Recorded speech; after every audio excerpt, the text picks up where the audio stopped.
And I have a problem with that. And then my other charge is that for those that have seats of power to do the right thing, meaning that we see there's a trend that's going against what our youth should be educated upon, that we act against that. Today, we can't afford to play politics. What do I mean by that? Most times what I'm saying right now on a college institution or university, they be like, oh, who invited him? But the reality is that this is what we need to be talking about. I have seen no politician to this day, whenever they ask Barack Obama or Kamala Harris, they said, what is your responsibility to black people? They say the first thing is, I'm not just the president of black people. Best believe if I become the president, the first thing I'm gonna say is, yes, I am here for the black people. The first thing, why not?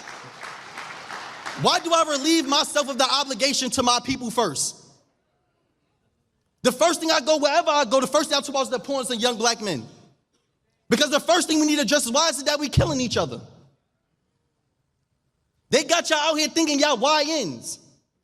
For those that don't know, I can't say what the N mean, but I hope that we educated, you can assume. So it's young N-word.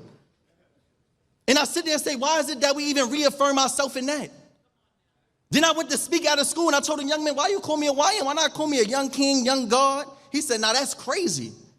I said, so wait, you find it, you are more comfortable reaffirming me and being a young Negro than in being a young God. And I said, who conditioned us to feel that way? To which he had no explanation. He just looked at me puzzled.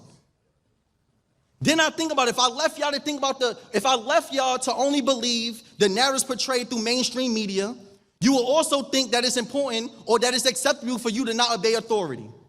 What do I mean by that? I seen a post about Pastor Philip Anthony Mitchell, and what he said, and I know 95% of people didn't even watch the whole sermon, but it was a little snippet where he said, all of the young black men that have been killed by law enforcement have not died because it was a bad officer, but because we have failed to teach our children how to obey authority. It was an uproar. They're like, what, are you excusing officers for the excessive force? No, we would never excuse officers for the use of excessive force. But the quintessential question is, are we teaching our young black men how to respect authority? There's a Harry Potter collaboration in Monopoly Go. Give it here, Malfoy.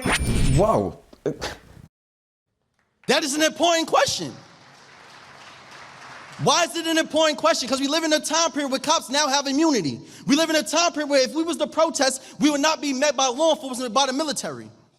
So more now than ever, it's important that we teach our young men how to obey authority. And when I say authority, I'm not just talking about law enforcement. I'm talking about your educators, your professors, and your elders.